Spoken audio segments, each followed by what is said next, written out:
This is your host, Marisol, a freedom lifestyle consultant, bringing you an episode of Roaming the Now, where expat entrepreneurs, coaches, and mentors come together to give you a behind the scenes look at the real and raw experience of what it actually means to set out to a new country and build a life abroad.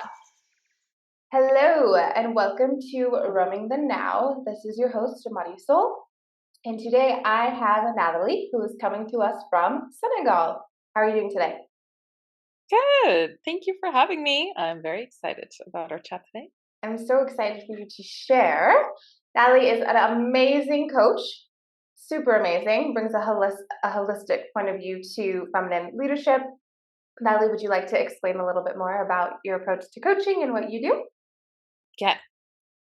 Um, so I became interested in leadership coaching ever since I left my corporate career. That's why I started, where I followed a lot of leadership courses, but that were all about, how to lead others or like how to lead teams, and never so much into, okay, but like how do you actually lead yourself? And that for me was kickstarted after I burned out. So that's been a whole journey in itself for 2 3 years now.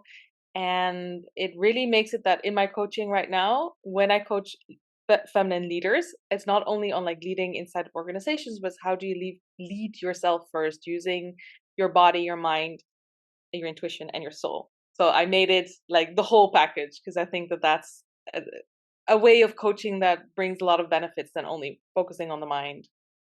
Yeah, no, it's definitely. I was just having this conversation the other day with like holistic leaders are what I feel is missing right now, mostly from the coaching space.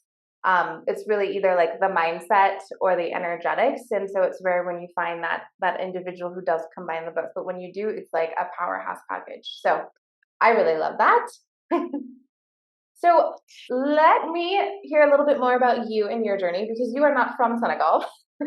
No, no, no. Well, I'm half Dutch, half Ecuadorian. So my father comes from the Netherlands and my mother from Ecuador. And I'm a little bit of from everywhere, nowhere, and that has to do with I grew up in a lot of different places while growing up, and so currently now in Senegal, but previously spent a lot of time in Europe and other parts of Africa. Yes. So as you can see, Natalie, you told me that in Europe you don't call expats expats. So what do we call them in your part of the continent? Well, I think just the word expat in itself, and like I don't want to have like a side adjacent discussion here, but a lot of people who like expats are people who come for economic opportunities, right? And it's like when white people come to, for example, Africa or South America, they're called expats. But when Latinos or like in this case Africans come to Europe or from developing countries come to more wealthy countries, they're called immigrants. And I think that is so interesting. Whoa, okay, that is like really interesting, and I could see why that makes sense.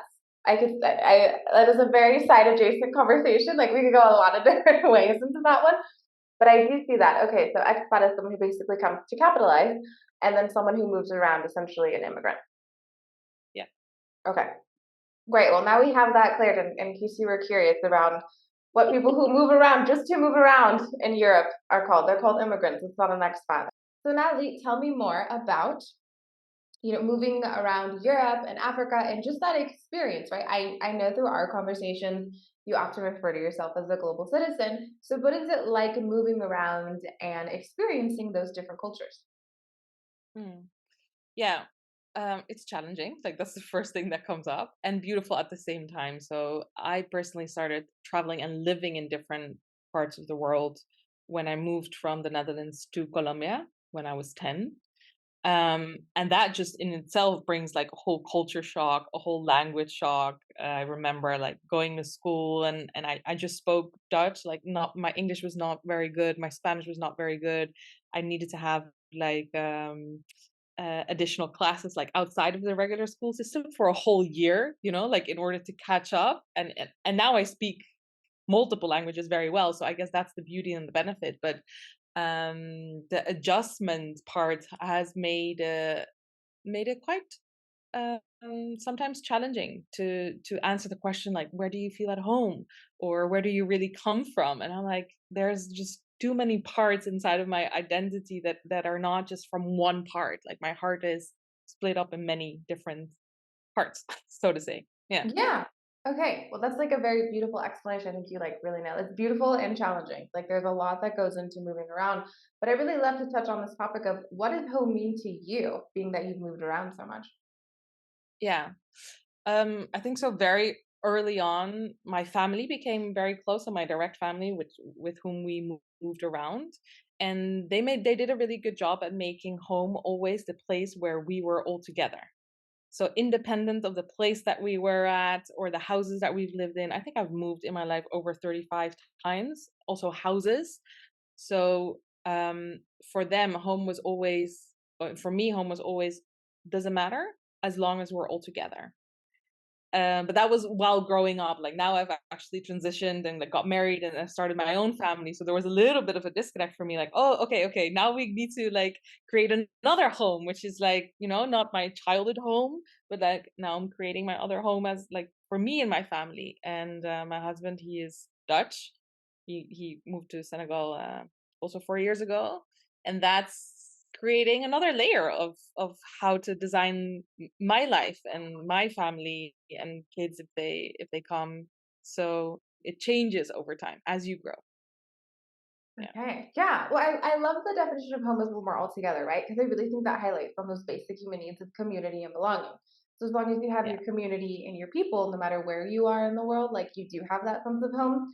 But I guess I'm curious now that you are in this like different stage of life and you're growing older, now you're having your own family. Like if I were to say home to you in this moment, in the present moment, what is home right now? Yeah. So home is in Senegal, so in Dakar, in the capital where I live. And it's actually very interesting you asked that question because I've been living here for the past 3 years, and it's only been since the beginning of this year, so 2023, that I like it and I can feel at home, which home for me is also a feeling of peace and calmness. So it doesn't. It could also mean that when you move around to allow yourself a space of if you can't tie like amount of days or X amount of months, but know that home and calm can come in stages. And for me, that only happened like after 2 years because I was rebuilding the foundations and the sense of belonging and the sense of caring. And I think as an expat, it depends on how you've designed your life, right? Like so here, the expat community, they move around every 4 or 5 years. These families go to different places in the world.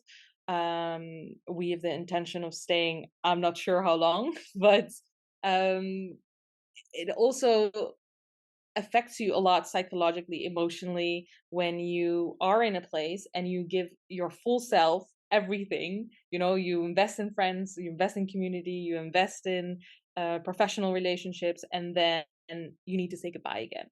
That makes like a almost creates like a grief cycle, a goodbye cycle. And sometimes, or for me at least, what it did for a while is like it kept me from making deeper connections here and from really saying, I am just gonna be super present. Um, so I think that that's quite an interesting piece that not a lot of people speak about. Yeah, that's a really juicy. I said something else. That's a really juicy topic to dive into, and I would actually love for you to speak to that more of how to foster that deep connection with people, even knowing that at some point you might move. I've actually seen this topic a lot as I've been kind of just exploring like travelers. They say like how just enjoy the connections that you have in the moment because you may literally never see that person again in your life, especially when you're traveling. So how do you emotionally support yourself like through that process? Yeah.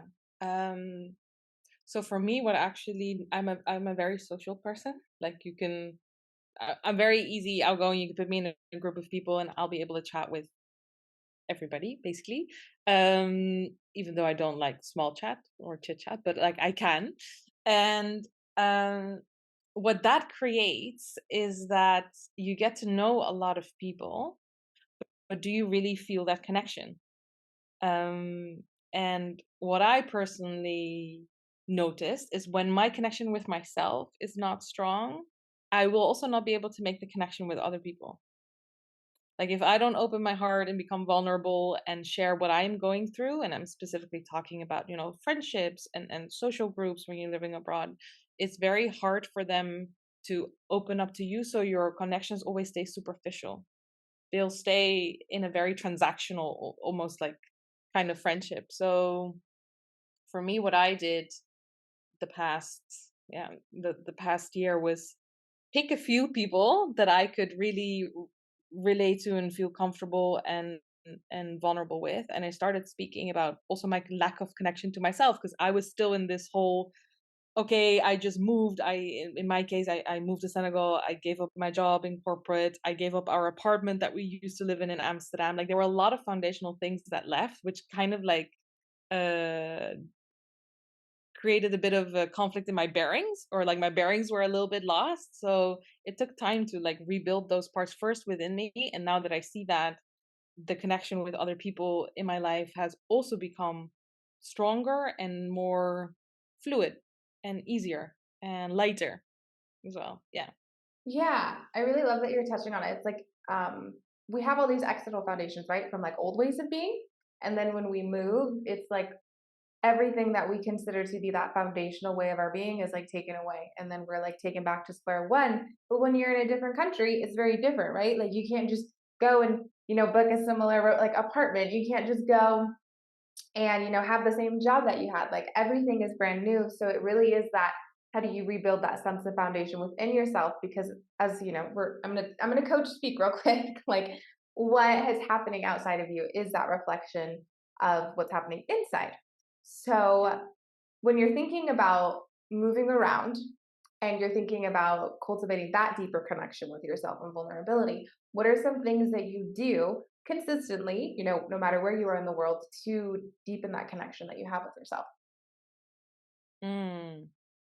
I think this is such a good question, and also personally very vulnerable for me, because it touches upon like one of the deepest fears like of humans, which is like I don't belong, but also like what am I here for? It's like a very weird intermix of those both.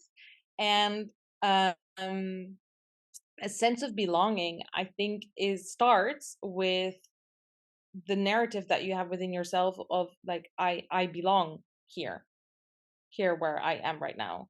Um, for me personally, belonging had to do a little bit more with I did not feel safe seeing those parts of me. So like moving around, like I got frustrated if I was like upset, or I got frustrated. I was like, if I didn't like it, I'm like, what am I doing wrong? Right. So rather than bringing those parts home to me and say like these parts are all of me, and so therefore I belong, they belong inside of me, that already starts changing the narrative of belonging, which is like the deepest connection that you can have with yourself, with your higher being, with your intuition, and then you start expanding it outwards. So you asked me like, what's a very practical way of doing that? um, for me, it's connecting with my higher beings and helping and asking them for guidance, asking them to, depending on what I want to feel. Like if I want to feel calm, then I'll speak to that part. If I want to feel more courageous, right? That I'm like, okay, I've been in this situation for like 3 or 4 weeks. I haven't met anybody. I need some energy to get me out so that I can be my social, because I know that I get energy from people. So strengthening my connection with my intuition and my higher beings, 100%. Yes, no. So I love that, and I know it's a very vulnerable thing to share. So I will meet you in your your vulnerability. So there was a time here while I was living in Mexico.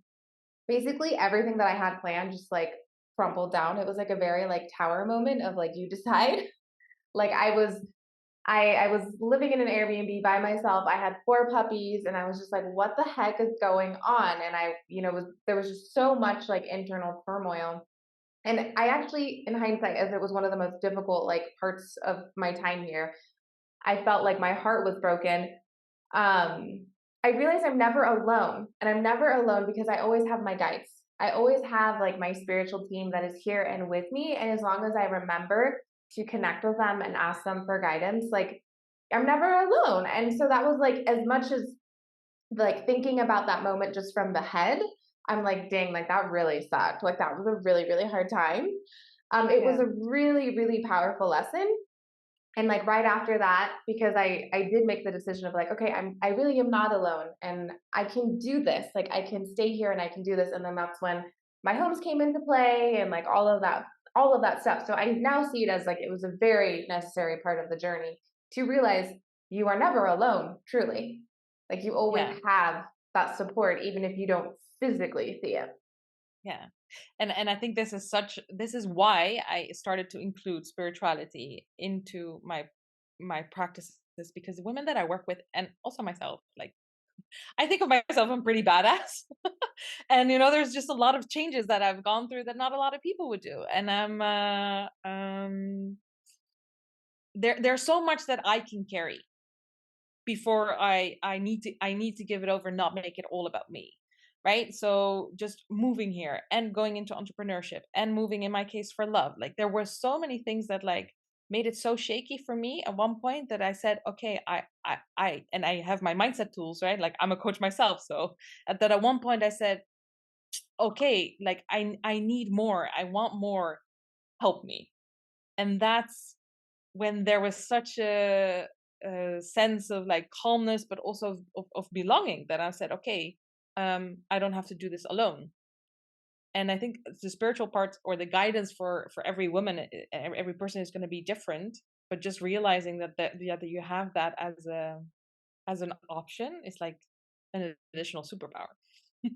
No, it really is a superpower. And I remember a long, long time ago in my Instagram days, like I made this post was like intuition, like what's her superpower? Because I really do believe that. Like I believe having that gut knowing, having that awareness that like we don't have to do this alone. I also, want to say like I did call and ask for support. Like I had friends in the US and I said, I'm going through a Hmm. hard time. I'm Yeah. genuinely going through a hard time. Can we talk? And so it's not only the spiritual aspect, but I also think it is having, even if you're away from your friends and your family, like they're still there. Like you still have that community to tap into, Yeah. which I feel like for me, that was getting over this fear of like, I have to do everything by myself, or, I can't ask for help, or like, wow, like if I call them, like, what are they going to think of me? But obviously, like, I called them and they were super happy to support me. And we're like, you're strong, like, you can do this, like, I'm here for you. Text me if you need anything. And I think like that's a really big part of it, right? Because when you set off to new seas, people are like, oh, like they're just like this independent, like brave soul and they like don't need anyone, right? And Yeah, it's and I think you're touching upon such a good point, because there are so many people, in fact, that move and that move towards their dreams. I mean, part of my whole change was because I wanted to. I think the same for you. It's like, okay, I am doing this, and then there's this sort of like weird narrative that happens. Okay, so therefore, I maybe cannot like call upon the people when it's actually a bit shit, and I don't feel that well, and there's things that are just being too much. And that when you actually do, I remember I had this last year at one point as well, that for a long time I just didn't tell my girlfriends, like the closest ones either, because I was like, oh, it's just gonna go away. It's just like temporary.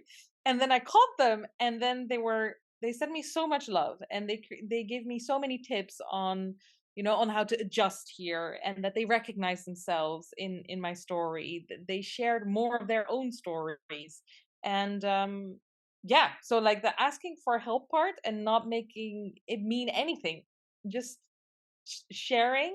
I think that's something that a lot of people will recognize, for yeah. sure. No, it's a For sure. universal thing. And I really feel that like no matter where you are in the world, we all need support, community, and belonging. Like those are just basic human needs. And the travelers, because right, they're like the adventurous spirits. Like I feel sometimes people just think, oh yeah, like they've got it, yeah, la, la. Or people like me think, oh well, like they must think I've got it, right?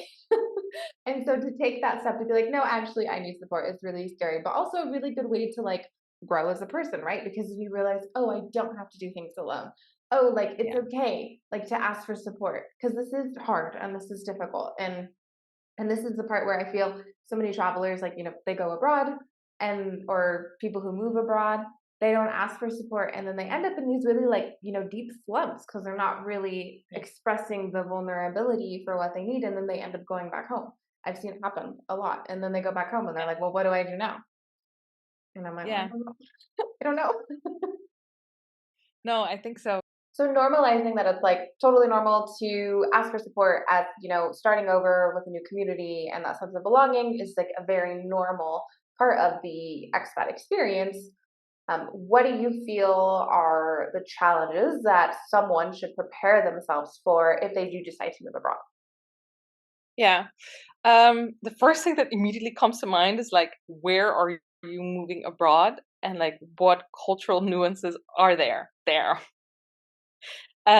Because that's gonna create either a hardcore shock to your system, or it's gonna find some softening and some and like moving towards things that actually bring you joy. And I think that's the difference for expats who get assigned for jobs and they just need to move to different positions versus what you see, at least what I've seen, like a lot of young people who are digital nomads or who are working remotely can do, which is they decide where they want to go based on the things that they like. Right? It's a very different stream of people, um, and the cultural nuances have a lot to do with how much stress you're going to experience in your day to day. Yeah. How much stress and like what are the manners in the country? What are expectations? Yeah, because that can be very difficult to understand. I mean, I just planned a wedding in an African country. That was not the easiest thing.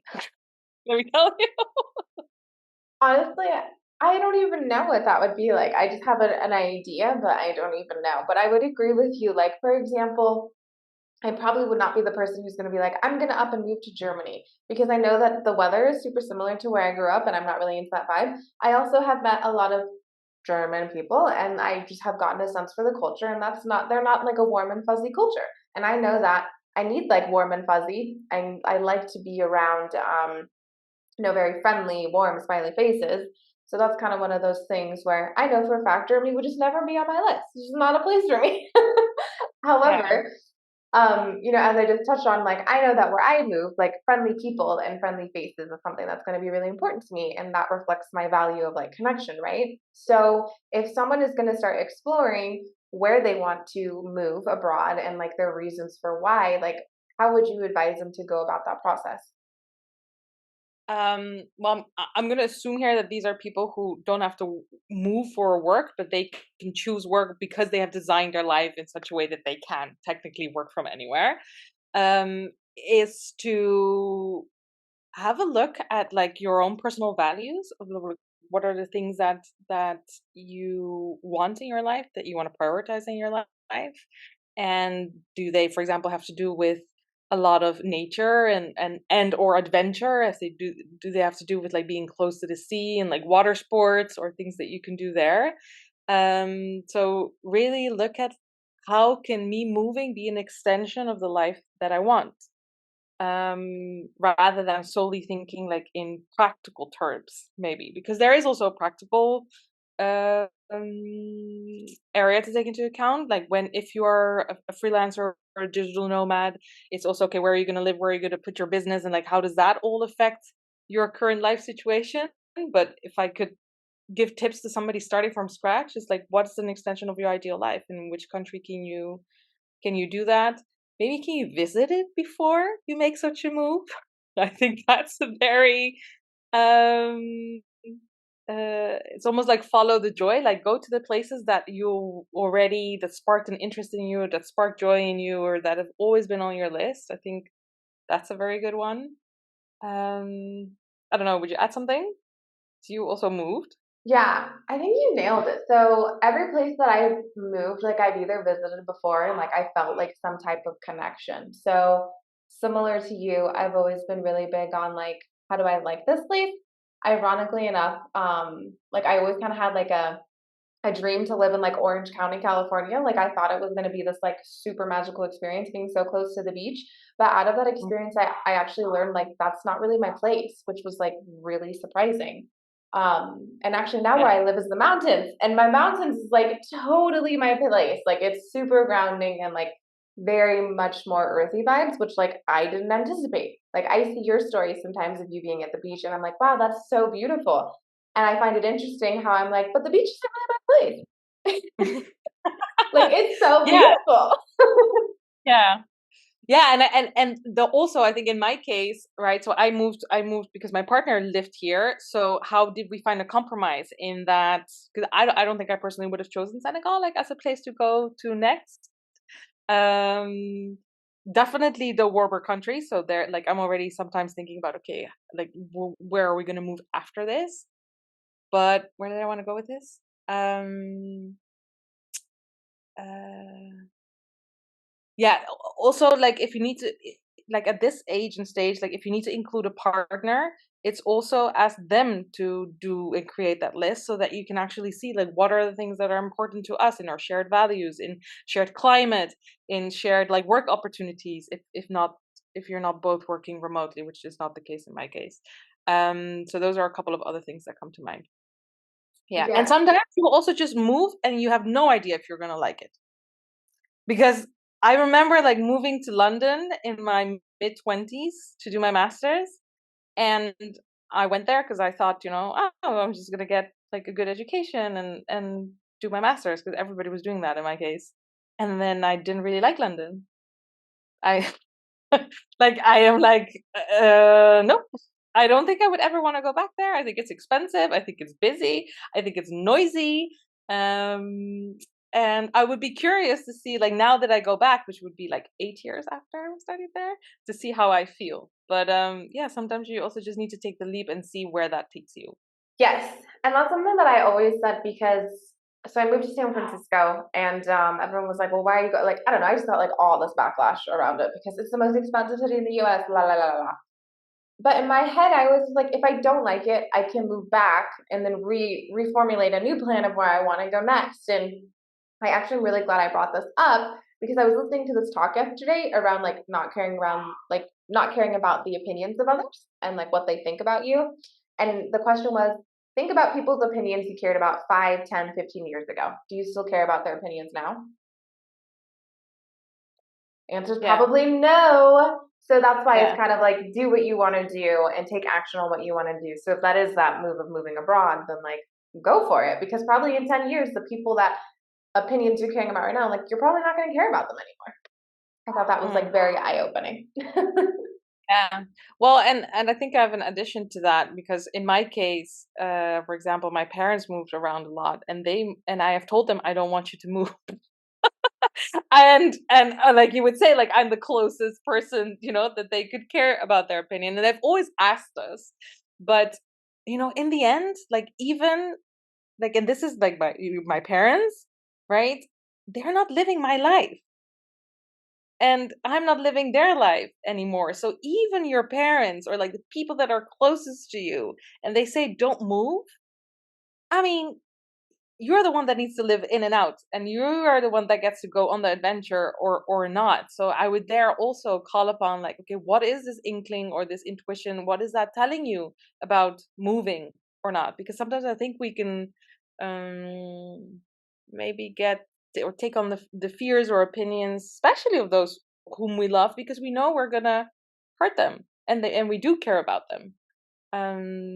So yeah, that's just a nudge to, even though people may not like it, to still make your own choices. Yes, I like what you said. You're not living your parents' life and you're not like they're not living your life. So I think this really comes down to people are always going to do things that maybe we don't want, but it's at the end of the day, like respecting the decision that Mhm. people make, even if they're people close to you. And I've been really grateful that like my dad was just like always, whatever, you're going to move here, you're going to move there. He's like, okay, great. How can I come visit you? I'll come visit. Yeah. So I've been really grateful that I have a dad who's like, whatever, like wherever you are, I'll come and visit you.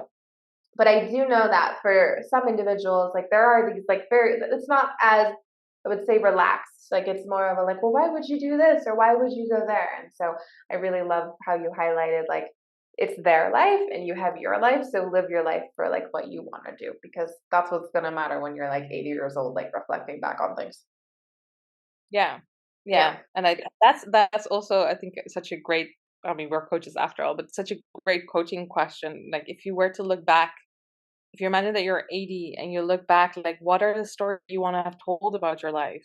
Like, what are the adventures that they need to be a part of your life? Otherwise, it feels like you haven't lived. Like, what are the countries that need to be in that story? I think that when we make the context a lot bigger of our lives, that then we can make decisions sometimes a lot easier, because it's like, okay, even though I make this decision right now, there's still like 30, 40, okay, maybe not 40, yeah, but at least like 45 to 50 years to change things if they don't work out.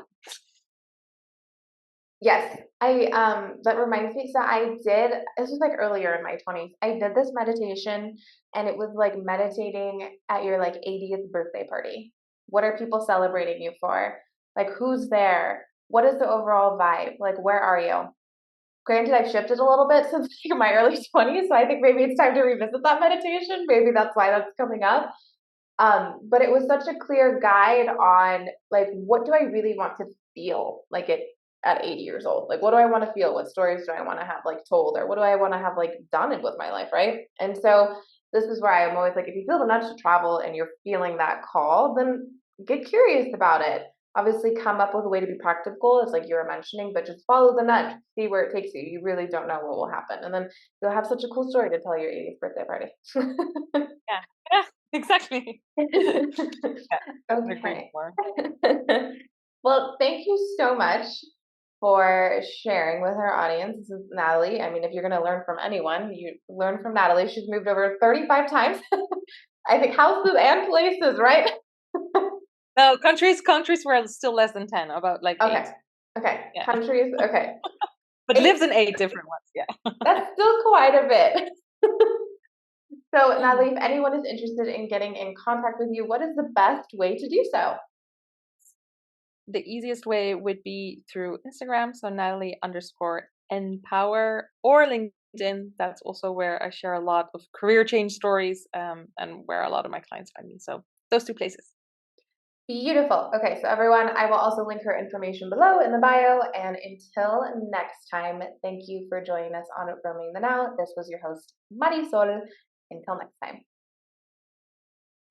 Thanks for tuning in and listening. Until next time, make sure you check out the links in the description. You can join my newsletters where I send you tips and tricks on how to build a lifestyle of freedom. So until our next episode, have fun, live in the present moment, and enjoy roaming the now wherever you are in the world.